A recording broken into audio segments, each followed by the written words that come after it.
by relaxing, of course. So this is the Commonplace Binder. Look at that. I'm going to put this down. Commonplace Binder 101. That's the playlist. That is the number episode. So we're halfway through. Look at that. That is this video. That's next video. I'm going to go through these one column at a time. We're going to start with by relaxing. So I was relaxing a little bit in the first 5 seconds, which might have destroyed the engagement. Oh well. So we gotta relax a little bit, calm down. I'm a little bit more wiggly than last time, you know. Woo! The first video is so stressful to make. So making, instead of 16, this is the second one. So I'm gonna make 4 today, 4 tomorrow, 4 the day after that. Guess what's gonna happen the day after that? A chance to nap will be denied, unfortunately. I have to nap the day after that. Ridiculous. So yeah, how are you going to focus with the help of a paper assistant? And do I need mine right now? Well, I guess we could pick this up. So this is a commonplace book. I call it a commonplace binder. So there's not really much of a difference. So this has rings, which mean pages go in, pages go out. And so if that happens, it doesn't really make sense to number anything, because it's all going to move. So I don't number anything, and because I don't number anything, there is no index. So what that means is there's a content section. Now, you might be like, oh, well, what if there's a person you're quoting and you want to figure out where you quoted them? You can just write that down with the quote. Or, you know, you can make like a bibliography section. That's fine, because I break everything up into sections. So on the contents page, I write down the stuff. The titles are up here on the tabs. And then at the top of the page, it has whatever. But I talk about that in like every video, it feels like. So it's probably at least 1 out of 4. And we're going to move on. Paper just exists. Wow. So, yeah, you don't really need to download a piece of paper. You probably just have it. I mean, you have to buy it if you don't have paper. I guess you could make it. If you make your own paper, please let me know in the comments down below. That would be fantastic. Read one book. So how is that going to help you focus with the help of a whatever? Read one book? What's going on here? Well, if you don't read any books, like at all, it might be that you could read 1 book a year, and the next year, 2 books a year, and the year after that, 3 books. You might have too many ideas about that. That might be way too crazy. So, if you have too many ideas, how will the paper assistant help you? Okay, so what a commonplace is it's your common place. So it's the place to put all of your things. And if you have ideas, those could be paper things. So you put them on paper. After you know, paper that just exists. You read the book. You have a lot of ideas about it. And so you just put them into your commonplace. Secret expression. So some people like to keep this very secret. So nobody looks at it, nobody touches it, nobody does any work in it. This is kind of like a diary. Or at least it's as private as one. Depends on the person. So yeah, past success. Has this worked for me in the past? Yes it has. But why did I do it? Because other people have done it. Because before computers, this was kind of the only way to go. Unless somebody just wanted to remember literally everything, about everything, all the time. Just a little crazy. Uncover secrets. Are you going to uncover some secrets in your binder? I mean, probably, if you write about yourself at all. And some people say to never do that, to do that in a journal or something else. But if you're writing down other people's thoughts, and you write down your thoughts below that, and then you think, oh, well, maybe if I combine these 2 ideas, I'll get something cool. And when you do that, you're going to be combining your ideas along with 2 other people's ideas. And so you might find out things about yourself when you're doing that. You might be like, why would I write down my reaction? Or why am I reacting in such a way? Or why did I select these quotes in the first place? So some people will say, no, we have no thoughts, we don't exist. We have no feelings, we're just fully in robot land. And if we're fully in robot land, why are we doing this on paper? That's very expensive for no reason. Renaissance man or Polymath. So do I consider myself to be either one? Oh my god. I'm still shocked that some people will actually introduce themselves as one of those things. Like, hi guys, guess who's a genius? Like, that's kind of like, oh yes, I'm very humble. What? Oh man. Yeah, so who would use this? A Renaissance man or a polymath? Well, if they're from the Renaissance, probably the commonplace book would be used. And if they're a polymath, well, most modern people aren't considered polymaths because that's kind of like a person who's at the top of their game in multiple fields. And so if you're like, you know, the number one person in robotics and also like know everything about pears and invented a new type of scissors, like, congrats, dude. I don't know who's doing that, but I don't know. Like, but I don't think they'd be used in a commonplace. I think they would have a digital system. You know, like a lot of people will talk about like Notion, Obsidian, Evernote, or whatever else. But like, to do that on paper, that'd be crazy. That would be crazy. Maybe it's possible. I feel like in order to do that, you'd have to like inherit your book from somebody else and then make modifications to it, and that has happened historically with people, more so in the Renaissance. But yeah, I don't I don't know what to say about that. So did that help everybody focus when they had their paper system?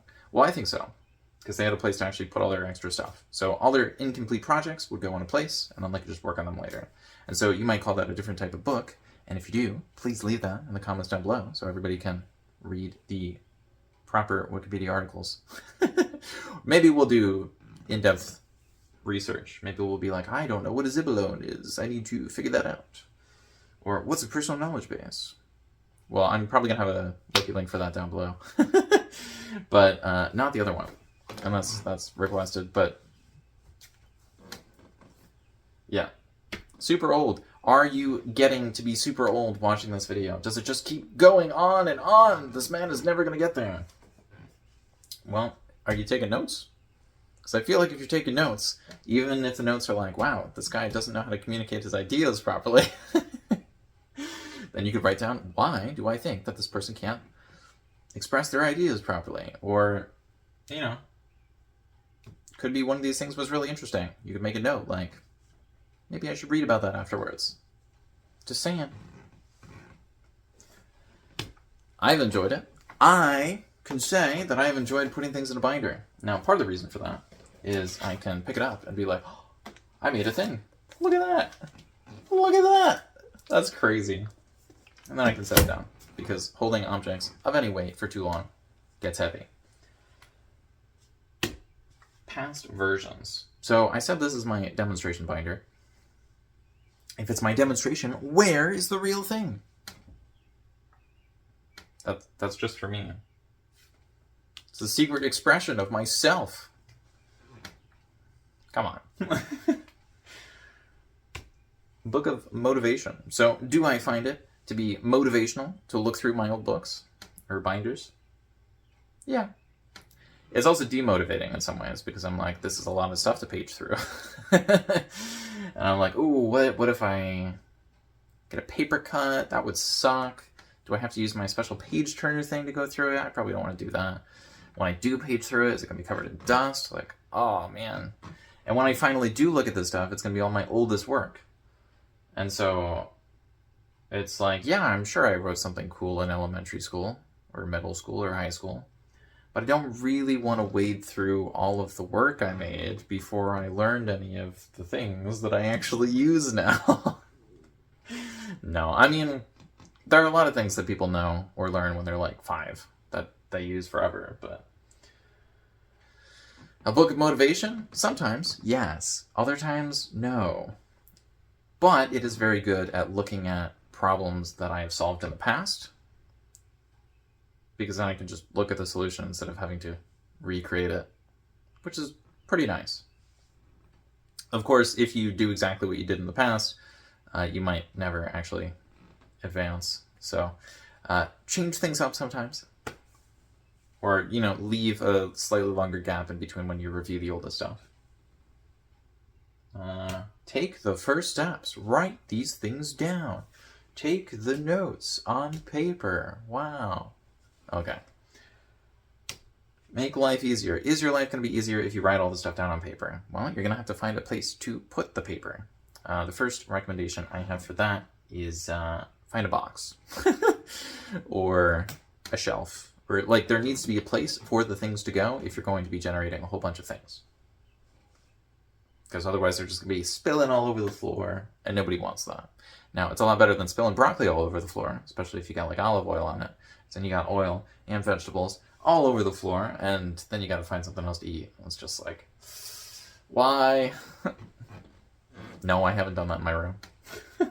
Might have done that in the kitchen before. I haven't done that in my room, as far as I know. Maybe somebody snuck in here, and no, we're going to move on. Simple journal. Are you going to journal about your broccoli adventures? Be like, oh, when I was really little, I could pretend to be a dinosaur. Maybe. Also, some people consider this just a journal, and other people say it's not a journal at all, which I think is pretty funny. But, you know, this is a paper assistant. So we could say commonplace book, commonplace binder, or, you know, maybe you could just make a journal. Diminishing returns. Are there diminishing returns when you're trying to be like a Renaissance man or a polymath or whatever super genius you're aiming for, or someone who's well read? There are definitely diminishing returns. For example, if you watch one video from this playlist, you're probably going to get at least a tenth of whatever you need to start. If you watch 10 videos, you probably got enough. Because what I'm trying to do is I'm trying to go after the same concepts over and over again from as many ways as possible until we get to the end of the 100 video playlist. And so if you only watch 10 videos, you're probably fine. You should probably start doing the thing. But you could watch more. It's just the amount you're going to gain per video. You know, it might at most be like half of what you've learned before that point. And so if you're still learning half every single time, that's very impressive. But like, I don't know, that that seems like a lot of effort. One place. Haven't I already talked about this? Have one place to put all of your stuff. So what I did at first is I had one tray next to my desk on a little coffee table that my family was going to get rid of. They were going to get rid of the coffee table, and I was like, can I have this? And they were like, well, yeah, you know, it's going to go by the street, so you can have it if you can fit it in your room. And I did fit it in my room, and I was very happy about that, because I put it next to my desk, and then I got 6 vitamin water containers. The vitamin water was already gone, and what I did was I just taped the 6 things together, and so that way I had a coffee table, which was a pretty large surface, and then I had 6 trays on top of that, so I could see inside all the different trays. And so one tray, well, you know, there were cardboard boxes with no top. They were pretty low to the ground, well, close to the table. And one of the boxes was for all my miscellaneous stuff that would go on my desk, but it probably shouldn't go on my desk, and it wasn't able to fit inside the desk. So I had, you know, a little bead project from like 1st grade that I like to keep around. A tissue box because, you know, sometimes people need to blow their nose. There was some tape that I didn't want to keep in my desk because I had a backup thing of tape in my desk because for a lot of periods of my life, I've kind of been resource starved, so every so often the resources will just not show up anymore, and so it's good to have a backup. Had some notepads. That's also where I kept my additional tabs. Basically, one box would be for all the random stuff. Another box would be for scrap paper. So any pages that I had already damaged a little bit, or, you know, there was something wrong with them, they weren't totally perfect, and so they would go in that box. Another box would be just for fresh paper, like nice hole punched paper that didn't have anything done to it. And so it would be really satisfying to use that every so often. But I didn't want to use it all the time because, you know, I wanted to reuse the stuff I'd already used. I think another box was for the binder that I was actually using. And then another binder would also go in there. One of the things about putting the 6 cardboard boxes together is that they were able to kind of support each other in case one box was filled with too many things. And so sometimes what would happen is one of my cats would climb into the box, which was kind of a problem because the smallest cat we had was at least 9 pounds, and he was really big for the size. Another one was like 18, and then we had one that was 23. And if that boy climbed into something, it was going to get pushed around a little bit. And so you might find that if you have animals of some kind, they might like to hang out in your stuff because you're always working on it, and they want to sit next to you. And, you know, they just want to copy. Like, you know, some people are trying to be a copywriter, but, you know, they might also be a little bit of a copycat if they're hanging out with their cat too much. You know, lots of extra blinking. It's good for the eyes. Where are we? Probably at the point of diminishing returns. No. We're a little bit past that. We got the one place art form. I could have talked about the art form of holding on to my stuff on top of a coffee table.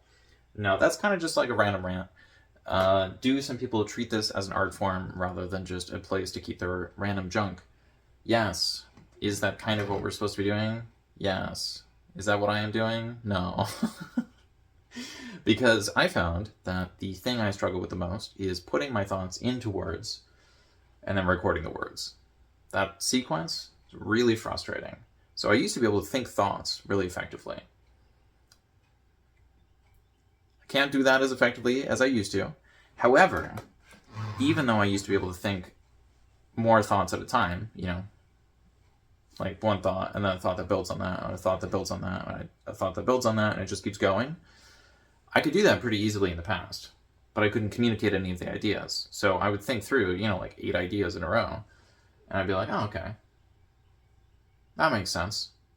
But I could never tell anybody about it because it was so hard to get the ideas out. And so I started writing them down. And when I was writing them down, at most, I could get like 3 ideas out at a time because they would just get so jumbled when I would try to write the stuff. And so I could have done this as some sort of art form where I just tried to make pretty pictures, but my art wasn't good enough. You know, I kind of went to an art school. It was really more of a nerd school, trying to force everybody into college. Like, you know, we had music there. It's just like, oh, will you sing me a song? I was pretty terrible at singing, so I tried to avoid doing that. Part of that is because I was thinking all the time, and I wasn't communicating with my words, spoken or written. And so it might be that when you're writing, you can develop a new skill, but at the cost of an older skill. I think it's a lot better to be able to write, because at least that way you can interact with the other people and your future self and potentially the large language models or whatever else. But yeah. Difference between book and binder is up next. I think I relaxed a little bit too much. There are a lot of ahs and ums near the end. Definitely falling asleep a little bit. Maybe I need my chance to take a nap right now. So I hope you enjoyed this. And I have a video up next. It's not required to watch. Obviously, none of these will be required to watch. I'm not trying to take all of your attention. I'm just trying to link everything together. And so if you watch one video out of 100, that's great. Thank you for watching 1% of this project. That's wonderful. If you watch all 100, I'm very happy, but I'm also like, oh my gosh, dude. You know, like that's kind of like when somebody shows up to a restaurant, they order the biggest thing, and then they eat it all within 45 minutes. I was going to say 45 seconds, and I'm like, no, that's way too short. People can't eat that fast. New YouTube video idea. I ate a chicken or a turkey in 45 seconds. That'd be crazy. I mean, maybe that exists. I don't know. This is taking too long. I will see you. Thank you for watching. Have a great day. And, yeah. Have a great day. Okay, bye.